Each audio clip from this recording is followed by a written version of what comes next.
Key takeaways from the MET test work, it's all in line with our PFS. We released this last year, which was a study but based on Albion technology to get the gold out of the sulfides.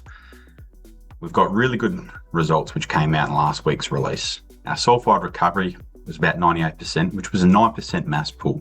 Our PFS study assumed a little bit higher of a mass pull, but with the way that it's come through, the recent technology changes over the last 20 years, we've managed to get a really clean concentrate, and that's going to feed well going into the next stages of the mill design.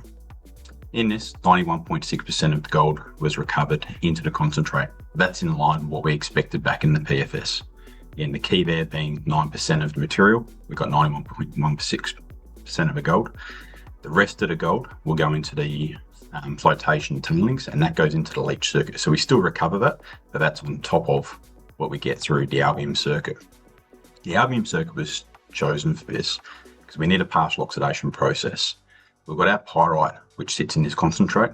About 80% of the gold sits in the pyrite, and that'll be sorted out through the ultrafine grind component. So we'll have isomills at the front end of the Albion circuit. The gold, which is associated with the arsenopyrite, about 20% of our gold, that's what needs the oxidation.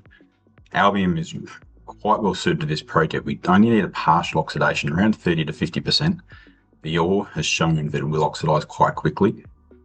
And going through there, test work which we put out last year showed it works.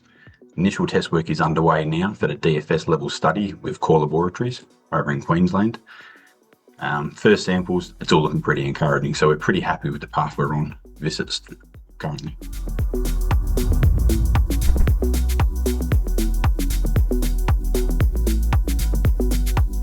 So in terms of these results, these really help underpin what our plan is for the processing.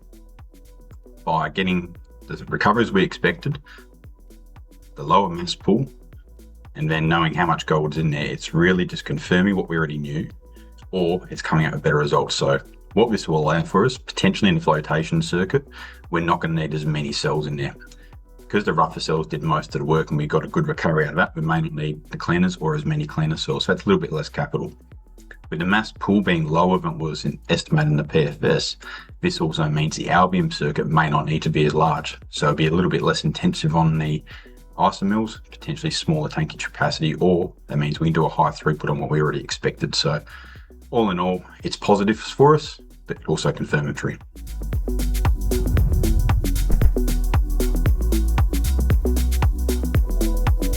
For us, the drill campaign we just finished a step-up program, which was 35,000 metres of drilling. It's been pretty fantastic. We've learnt a lot about the ore body. We're getting a good handle on the structural controls that are associated with it, but we're delivering consistent high-grade results. Two of the real key areas we've had success between Pollard and Youanmi, mate, the prospect area. That's been really exciting. It's showing that the ore system is continuous and it is a high-grade plunging chute through there. What does that mean? That means more strike off the same capital development, which means potentially a high tonnage early on in the mine plan. The Youanmi main area, the north side of that, we've also had some excellent success in there, extending the strike with the known mineralisation. These are all growth holes we've been drilling inside the resource but outside the mine plan. So the likelihood is it's going to add more high-grade tonnes from the same capital development.